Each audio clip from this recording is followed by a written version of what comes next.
बिस्मिल्लाहिर्रहमानिर्रहीम। अस्सलाम वालेकुम। मैं सैयद इमरान शफ़क़त आपकी खिदमत में हाज़िर हूँ। कल जो था मरीम नवाज़ जो है वो लाहौर की सड़कों पर, एक दोस्त पूछ रहा था कि यार ये जो दंदनाना होता है ये पॉजिटिव होता है नेगेटिव होता है। मैं कहा यार नेगेटिव होता है।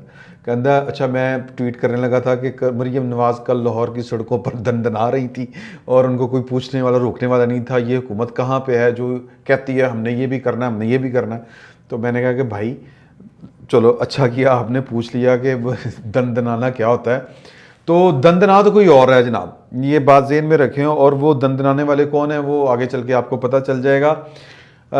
फिल वक्त सूरत हाल ये है कि 8 तारीख को यानी कि आज ही थोड़ी देर बाद या हो सकता है कि जब तक आप तक मेरा ये जो वीलॉग है ये अपलोड होके पहुँचे तो पीडीएम की जो मरकज़ी क़यादत है उसकी तरफ से कोई ना कोई ऐलान सामने आ जाए।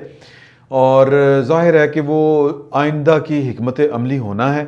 और ये जो आर या पार वाला जो सीन है जो बार बार इसकी गर्दान की जा रही है पीडीएम की तरफ से, खुसूसन मुस्लिम लीग नून की तरफ से, ये आखिर क्या चीज़ है या इसके पीछे फ़िलासफ़ी क्या है और या इसके पीछे जो एक होता है ना हौसला वो क्या है। कल मैंने आपसे गुजारिश की थी कि भाईजान पाकिस्तान के अंदर जब इस तरह के सीन चल रहे हों, जब हुकूमतें उलट पुलट रही हों, तो ये खालिस्तन मकामी पॉलिटिक्स के नताइज नहीं होते। इसके पीछे इंटरनेशनल इस्टेब्लिशमेंट की भी कुछ ना कुछ मंजूरियाँ होती हैं और उनके कोई इंटरनेशनली जो प्लान्स होते हैं वो कोई ना कोई उसका शाखसाना ज़रूर होता है। वो मैंने आपको द बैटल फॉर पाकिस्तान वाली मिसाल आपको मैंने दी। वो किताब शुजा पाशा साहब ने लिखी। शुजा पाशा साहब जनरल आसिफ नवाज़ जंजवा के हकीकी भाई हैं।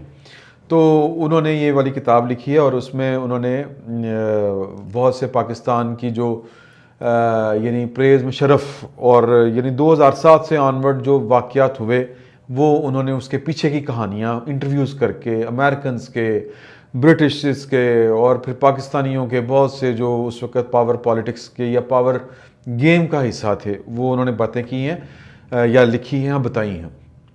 तो इसको जहन से बिल्कुल आउट नहीं करना चाहिए कि नवाज़ शरीफ जो बाहर बैठ के, मतलब नवाज़ शरीफ वो सियासतदान है यार जिसने पॉलिटिक्स को जो कह लें कि आप साइंसी बुनियादों पे जिसको डील किया पाकिस्तान के अंदर। वैसे तो पहले होता था ना कि इलेक्शन आ रहे ने कंपेन चलो जी तू इधर चले जा, तू इधर चले जा। उन्होंने साइंटिफिकली कंपेन चलाई थी और ये पहली दफ़ा हुआ था।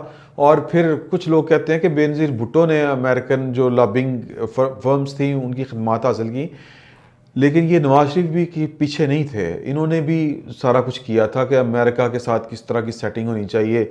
इंग्लैंड में तो खैर उन लोगों का, पाकिस्तान के तमाम जुमला सियासतदानों का दूसरा घर है। वहाँ पे बैठ के वहाँ की जो MI6 है और जो वहाँ की इस्टेब्लिशमेंट है उसके साथ किस तरह करके मामलात रखने हैं, चलाने हैं और किस तरह करके चीज़ों को डील करना है, ये इन लोगों को बहुत ठीक तरीके से आता है। इमरान खान साहब जो हैं वो, उनको ये वाले काम अभी नहीं आते। वो इधर ही लोकली, वो लोकल मेड, वो चाइना के पॉलिटिशियन है दूसरे अल्फाज में। तो वो अभी कहते हैं नए नए हैं, उनको ये चीज़ें आते आते हुए आएंगी। तो अब सवाल ये है कि जो ये पीडीएम वाले आप सर जोड़ के बैठेंगे, इनको पीछे जो हौसला है वो, एक तो ये मुझे 100% यकीन है ये कल को बातें निकल आनी हैं और ये बातें अभी भी निकल रही हैं, लेकिन जिसको कहते हैं ना ज़राए के हवाले से, इशारों कनायों में कि यार वो फ़लाँ जो साहब आए थे हैट पहन के और फिर वो कैमरे से बच के नवाज शरीफ से जाके मिले, वो कौन थे। अच्छा, कुछ लोग उनको पाकिस्तान की तरफ का बना देते हैं, लेकिन जाहिर है कि वो किसी और के भी हो सकते हैं। तो इस तरह की ख़बरें आ रही हैं और ये वक्त आने के साथ साथ ये ज़्यादा चीज़ें क्लियर होती जाएंगी जो जो वक्त गुजरेगा। फिल वक्त ये तय है कि ये जो पाकिस्तान के अंदर लोकल पॉलिटिक्स हो रही है इसके पीछे भी कोई ना कोई इंटरनेशनल खिलाड़ी है। और दूसरी बात ये कि वो जो आर और पार कह रहे हैं ये किस कॉन्फिडेंस से कह रहे हैं, इस कॉन्फिडेंस का ये जो कह लेना कि इसके पीछे भी जो राज है वो वही है। और दूसरा ये है कि एक असेसमेंट होती पॉलिटिशियन की कि यार मैंने तो आगे पीछे आके फिरने ने कि जनाब वो कभी एक साहब आते हैं यानी मतलब साहबों के ग्रुप से और साहबों में से एक साहब यूं कह लें, कभी दूसरे साहब आ जाते हैं और वो कहते हैं और छोटो जी इमरान खान हूँ मियाँ साहब इंज करके कर लो, इंज करके इंज कर लेने हैं। तो वो हाथ नहीं पकड़ा रहे। कुछ लोगों का ख्याल है कि जी कि ये बात ही गलत है, क्योंकि अगर कोई हो मतलब ये कि जो ठंडी हवा आनी है वो इस्लामाबाद से नहीं आनी, कहीं और से आनी है, तो जो कहीं और से ठंडी हवा आनी है तो उनके साथ जो है वो हमने ज़रूर कोई हीटर जला के रखने हैं। तो मेरी ज़ाती इतला ये है, मैंने आपसे पहले भी कहा था कि और फिर इसकी तरदीद नहीं आई, या तरदीद आ जाती है ना। आपको याद होगा कि जब अपने जो साबिक स्पीकर हैं कौमी असम्बली के, उन्होंने जब एक बयान दिया था तो फिर मतलब उसका रिएक्शन भी आया था। तो अयाज सादिक साहब जो थे साबिक स्पीकर कौमी असम्बली, जब उन्होंने ये वाली बात की तो आपको अच्छी तरह याद है कि फिर वो एक जिसको कहते हैं ना ठोक बजा के तरदीद आई थी। लेकिन मरीम नवाज़ जो हैं वो ये बात दो टोक अंदाज में बता चुकी हैं कि हमारे साथ पाकिस्तान की इस्टेब्लिशमेंट ने राब्ते किए हैं। हमारे साथ से मुराद है कि मेरे जो करीबी साथी हैं उनके साथ किए हैं, और उन्होंने कहा है कि जनाब के मतलब फिर वो मशहूर ज़माना खबर मैंने आपको उसके साथ शेयर की थी कि जनाब के शहबाज शरीफ जब जेल में गए तो उसके बाद फिर वो उन्होंने जो साबिक वज़ीर आज़म हैं शाहिद खाकान अब्बासी, उनको कहा कि पाए ना हो गल करो, तो लेकिन वो फिर बात नहीं, नवाज शरीफ नहीं माने। तो ये इतलात हैं, और फिर इसकी कभी तरदीद भी नहीं आई। मरीम नवाज़ ने तो BBC को इंटरव्यू देते ये वाली बातें कही थी, तो दूसरी तरफ से तरदीद नहीं है। इसका मतलब ये है कि दूसरी तरफ वाले जो हैं वो मामलात को ठीक करना चाहते हैं, लेकिन नवाज शरीफ अगेन जो ये सब कुछ कर रहे हैं, जिस तरह की पॉलिटिक्स कर रहे हैं, उनके पीछे कोई ना कोई तीसरी बड़ी ताकत है इंटरनेशनली। तो अब पॉइंट ये है कि वो जो आर पार वाली मैं बात आपसे बार बार गुजारिश कर रहा हूँ कि वो क्या कह रहे हैं। 13 दिसंबर का जो जलसा है वो यकीनन पाकिस्तान की वैसे भी जो पॉलिटिक्स है उसमें लाहौर जो है वो हमेशा उसका रोल जो है वो एक हाथी के पाँव वाला होता है कि हाथी के पाँव में सबका पाँव। तो ये जो फोर्सिंग कर रहे हैं, जो हुकूमत की खफ्ताइयाँ भी उड़ी हुई हैं और वो हाथ भी नहीं लगा रहे। कोई पेशबंदी एक होती है ना कि यार के चलो मतलब ये कि इनको किसी तरीके से रोकना है, रोक भी नहीं रहे और छोड़ भी नहीं रहे। छोड़ किस तरह नहीं रहे कि जनाब के इनके सहूलतकारों को, वो जो मैंने कल आपसे बात कही थी कि उनको पकड़ लेंगे। तो अब सूरत हाल ये है कि इस जलसे में होगा क्या जिससे खौफजदा हैं। एक तो पहला मोमेंटम है लोगों का, वो मोमेंटम जो मुल्तान से बिल्ड हो चुका है।